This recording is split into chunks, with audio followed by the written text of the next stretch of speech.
ಇನ್ನು ಸ್ನೇಹಮಯಿ ಕೃಷ್ಣ ಪರ ಮಣೀಂದರ್ ಸಿಂಗ್ ಅವರ ವಾದ ಮಂಡನೆ. ಇದು ಸಿಬಿಐ ಮತ್ತು ಇತರೆ ಸ್ವತಂತ್ರ ಸಂಸ್ಥೆಯಿಂದಲೇ ತನಿಖೆ ಆಗಬೇಕು ಅಂತ ಹೇಳಿ ಅವರು ವಾದಿಸುತ್ತಿದ್ದಾರೆ.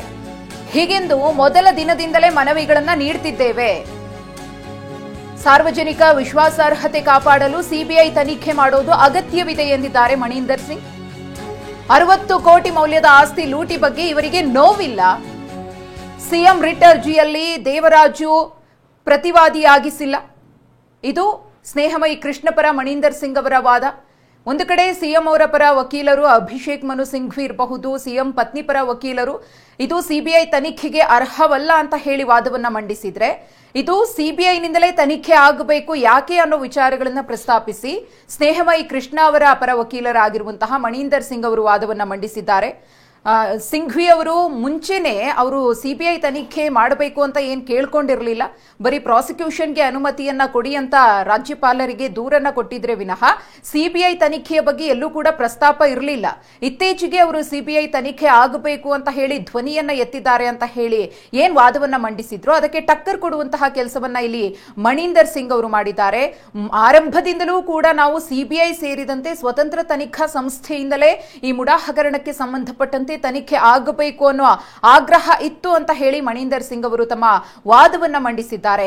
ಹಾಗೇನೆ ಈ ಒಂದು ಪ್ರಕರಣ ಸ್ವತಂತ್ರ ತನಿಖಾ ಸಂಸ್ಥೆಯಿಂದ ತನಿಖೆಗೆ ಒಳಪಡುವುದಕ್ಕೆ ಎಷ್ಟು ಅರ್ಹತೆಯನ್ನ ಹೊಂದಿದೆ ಅನ್ನೋದನ್ನು ಕೂಡ ಇಲ್ಲಿ ದಾಖಲೆ ಸಮೇತವಾಗಿ ಮಣೀಂದರ್ ಸಿಂಗ್ ಅವರು ತಮ್ಮ ವಾದದಲ್ಲಿ ಪ್ರಸ್ತಾಪಿಸ್ತಾ ಇದ್ದಾರೆ. ಸುಪ್ರೀಂ ಕೋರ್ಟ್ ಸ್ವತಃ ಸಿಬಿಐ ತನಿಖೆಗೆ ಹಸ್ತಾಂತರಿಸಿದಂತಹ ಉದಾಹರಣೆಗಳಿವೆ ಅಂತ ಹೇಳಿದ್ದಾರೆ.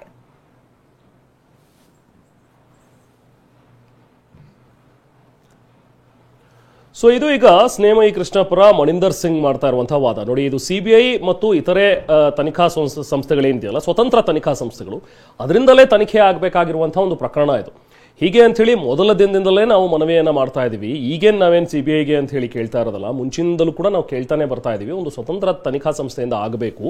ಸಾರ್ವಜನಿಕ ವಿಶ್ವಾಸಾರ್ಹತೆ ಕಾಪಾಡೋದಕ್ಕೆ ಇದು ಬಹಳ ಮುಖ್ಯವಾಗಿದೆ. ಸಿಎಂ ಅನ್ನು ಉಳಿಸೋದಕ್ಕೆ ಇಡೀ ಸಚಿವ ಸಂಪುಟವೇ ಒಮ್ಮತದ ನಿರ್ಣಯ ಕೈಗೊಂಡಿತ್ತು. ಅದನ್ನ ಗಮನಿಸಬೇಕಾಗಿರುವಂತಹ ವಿಚಾರ ಕೋರ್ಟ್ ಅಂತ ಹೇಳಿ ಕೂಡ ಮಣೀಂದರ್ ಸಿಂಗ್ ತಮ್ಮ ವಾದದಲ್ಲಿ ತಿಳಿಸ್ತಾ ಇದ್ದಾರೆ. ನೋಡಿ, ತನಿಖೆಯ ವಿಶ್ವಾಸಾರ್ಹತೆ ಕಾಪಾಡಬೇಕು ಅಂತ ಹೇಳಿದ್ರೆ ಒಂದು ಸ್ವತಂತ್ರ ತನಿಖಾ ಸಂಸ್ಥೆಯ ಅಗತ್ಯ ಇದೆ. ಅದು ಸಿಬಿಐಯಿಂದ ಸಾಧ್ಯ ಅನ್ನುವಂಥ ಒಂದು ಮಾತುಗಳನ್ನ ಮಣೀಂದರ್ ಸಿಂಗ್ ಅವರು ತಮ್ಮ ವಾದದಲ್ಲಿ ಹೇಳ್ತಾ ಇದ್ದಾರೆ. ಸೊ ಸರ್ಕಾರದ ಉನ್ನತ ವ್ಯಕ್ತಿಗಳು ಆರೋಪಿಯಾಗಿದ್ದಾಗ ಇದು ಬಹಳ ಅಗತ್ಯ ಆಗುತ್ತೆ. ಇಲ್ಲಿ ನೋಡಿದ್ರೆ ಈ ಪ್ರಕರಣದಲ್ಲಿ ಆರೋಪಿಯಾಗಿರುವಂತದ್ದೇ ಸಿಎಂ. ಸೊ ಹಾಗಾಗಿ ಇಂಥ ದೊಡ್ಡ ವ್ಯಕ್ತಿ ಇರುವಾಗ, ಸಿಎಂಎ ಆಗಿರುವಾಗ ನೋಡಿ, ಸುಪ್ರೀಂ ಕೋರ್ಟ್ ಸ್ವತಃ ಸಿಬಿಐ ತನಿಖೆಗೆ ಹಸ್ತಾಂತರಿಸಿರುವಂತಹ ಕೆಲವೊಂದು ಪ್ರಕರಣಗಳು ಕೂಡ ಇವೆ. ಆ ಪ್ರಕರಣವನ್ನ ಸಿಬಿಐ ಮಾಡ್ಲಿ ತನಿಖೆ ಅಂತೇಳಿ ಸುಪ್ರೀಂ ಕೋರ್ಟೇ ವಹಿಸಿದೆ. ಸೊ ಸಿಎಂ ಉಳಿಸೋದಕ್ಕೆ ಇಡೀ ಸಚಿವ ಸಂಪುಟವೇ ಒಮ್ಮತದ ನಿರ್ಣಯ ಕೈಗೊಂಡು ಅದರ ಸಿಎಂ ಬೆಂಬಲಕ್ಕೆ ನಿಂತಿರುವಾಗ ಹೇಗೆ ಸಾಧ್ಯ ಲೋಕಾಯುಕ್ತದಿಂದ ಒಂದು ನಿಷ್ಪಕ್ಷಪಾತ ತನಿಖೆ ಅನ್ನೋದು ಪ್ರಶ್ನೆ. ಇನ್ನು ಸರ್ಕಾರದ ವಿಚಾರಕ್ಕೆ ಸಂಬಂಧಪಟ್ಟಂತೆ ಒಂದಷ್ಟು ವಾದ ಮಂಡನೆ ಆಗ್ತಾ ಇದೆ. ಯಾವ ಕಾರಣಕ್ಕೋಸ್ಕರ ಹೇಗೆಲ್ಲ ಅವರು ಇದ್ ಮಾಡಿದ್ರು ಅಂತ ಹೇಳಿ ಸಿಎಂ ಸ್ವತಃ ಸ್ವತಂತ್ರ ತನಿಖೆಯನ್ನ ಸ್ವಾಗತ ಮಾಡಬೇಕಿತ್ತು. ಮಣೀಂದರ್ ಸಿಂಗ್ ಅವರ ವಾದ ಇದು. ತನಿಖೆಗೆ ಆದೇಶವಾದ ಕೂಡಲೇ ಸಿಎಂ ರಾಜೀನಾಮೆಯನ್ನ ಕೊಡಬೇಕಿತ್ತು. ಅವ್ರು ಮೊದಲು ಮಾಡಬೇಕಿದ್ದಂತಹ ಕೆಲಸ ರಾಜೀನಾಮೆಯನ್ನ ಕೊಡೋದಾಗಿತ್ತು ಅಂತ ಹೇಳಿ ಸ್ನೇಹಮಯಿ ಕೃಷ್ಣ ಪರ ಹಿರಿಯ ವಕೀಲರು ವಾದವನ್ನ ಮಂಡಿಸಿದ್ದಾರೆ. ಎಫ್ಐಆರ್ ಆದ ಮಾತ್ರಕ್ಕೆ ರಾಜೀನಾಮೆ ನೀಡಬೇಕೆಂಬುದು ಏನಿತ್ತೋ ಅದರ ಸಂಬಂಧವಾಗಿ ಒಂದಷ್ಟು ಚರ್ಚೆಗಳು ಕೂಡ ಆಗಿತ್ತು. ಆದ್ರೆ ಸಿಎಂ ನೈತಿಕ ಹೊಣೆಯನ್ನ ಹೊತ್ತು ಅವರು ರಾಜೀನಾಮೆಯನ್ನ ಕೊಡಬೇಕಿತ್ತು. ಆದ್ರೆ ಆ ಕೆಲಸವನ್ನ ಅವರು ಮಾಡಲಿಲ್ಲ. ಸರ್ಕಾರ ಸಿಎಂರನ್ನ ಪ್ರತಿವಾದಿಯಾಗಿಸದೆ ಅರ್ಜಿ ಸಲ್ಲಿಸಬಹುದಿತ್ತು.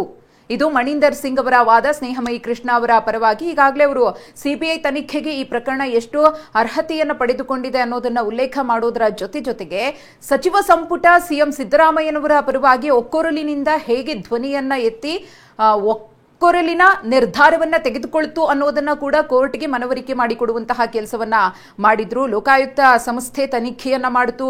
ಉದೇಶ್ ಅವರ ನೇತೃತ್ವದಲ್ಲಿ, ಲೋಕಾಯುಕ್ತ ಎಸ್ಪಿ ಉದೇಶ್ ಅವರ ನೇತೃತ್ವದಲ್ಲಿ ಈಗಾಗಲೇ ಈ ಮುಡಾ ಹಗರಣಕ್ಕೆ ಸಂಬಂಧಪಟ್ಟಂತೆ ಪ್ರಕರಣದ ತನಿಖೆ ಸಂಪೂರ್ಣವಾಗಿ ಅಂತ್ಯವಾಗಿದೆ. ಇನ್ನು ಕ್ಲೀನ್ ಚಿಟ್ ಅನ್ನ ಕೊಡ್ತಾರೆ ಅನ್ನೋ ವಿಚಾರವಾಗಿಯೂ ಕೂಡ ಸಾಕಷ್ಟು ಚರ್ಚೆಗಳಾಗ್ತಾ ಇದೆ. ಅದ್ರ ಬಗ್ಗೆ ಸಿಎಂ ಸಿದ್ದರಾಮಯ್ಯನವರು ಕೂಡ ಪ್ರತಿಕ್ರಿಯೆ ಕೊಟ್ಟಿದ್ರು. ಏನ್ ಕೊಡ್ತಾರೋ ಏನ್ ಬಿಡ್ತಾರೋ ನನಗೆ ಗೊತ್ತಿಲ್ಲ, ಅದ್ರ ಬಗ್ಗೆ ಅದು ತನಿಖಾಧಿಕಾರಿಗಳಿಗೆ ಸಂಬಂಧಪಟ್ಟದ್ದು ಅಂತ ಸಿಎಂ ಕೂಡ ಹೇಳಿದ್ರು.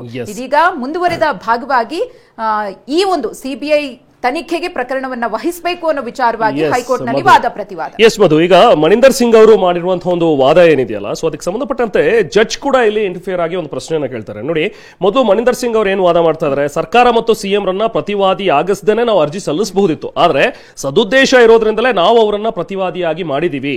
ಸಿಎಂ ಸ್ವತಃ ಸ್ವತಂತ್ರ ತನಿಖೆಯನ್ನ ಸ್ವಾಗತಿಸಬೇಕಿತ್ತು, ಆದ್ರೆ ತನಿಖೆಗೆ ಆದೇಶ ಆದ ಕೂಡಲೇ ಅವರು ರಾಜೀನಾಮೆ ಕೊಡಬೇಕಿತ್ತು, ಆದ್ರೆ ಕೊಟ್ಟಿಲ್ಲ ಅವರು ಅನ್ನುವಂಥ ಒಂದು ಮಾತುಗಳನ್ನು ಹೇಳಿದಾಗ ಜಡ್ಜ್ ಇಲ್ಲಿ ಮಧ್ಯಪ್ರವೇಶಿಸಿ ಮಾತಾಡ್ತಾರೆ. ನೋಡಿ, ಎಫ್ಐಆರ್ ಆದ ಮಾತ್ರಕ್ಕೆ ರಾಜೀನಾಮೆ ನೀಡಬೇಕು ಅನ್ನುವಂಥ ಒಂದು ನಿಮ್ಮ ಬೇಡಿಕೆ ಏನಿದೆಯಲ್ಲ, ಅದು ಒಂದು ರೀತಿ ಅತಿಯಾದ ನಿರೀಕ್ಷೆ ಅನ್ನುವಂಥ ಒಂದು ಮಾತುಗಳನ್ನ ಕೂಡ ಜಡ್ಜ್ ಅವರು ಹೇಳಿದ್ದಾರೆ. ಅಂದ್ರೆ ಎಫ್ಐಆರ್ ಆದ ತಕ್ಷಣ ಯಾರೇ ಒಬ್ಬ ವ್ಯಕ್ತಿ ಆಗಲಿ ಅಥವಾ ಸಿಎಂಎ ಆಗಲಿ ಅವ್ರು ರಾಜೀನಾಮೆ ಕೊಡುವಂತಹ ಒಂದು ಅಗತ್ಯತೆ ಇಲ್ಲ ಅನ್ನೋ ರೀತಿಯಲ್ಲಿ ತಮ್ಮ ಅಭಿಪ್ರಾಯವನ್ನ ವ್ಯಕ್ತಪಡಿಸಿದ್ದಾರೆ.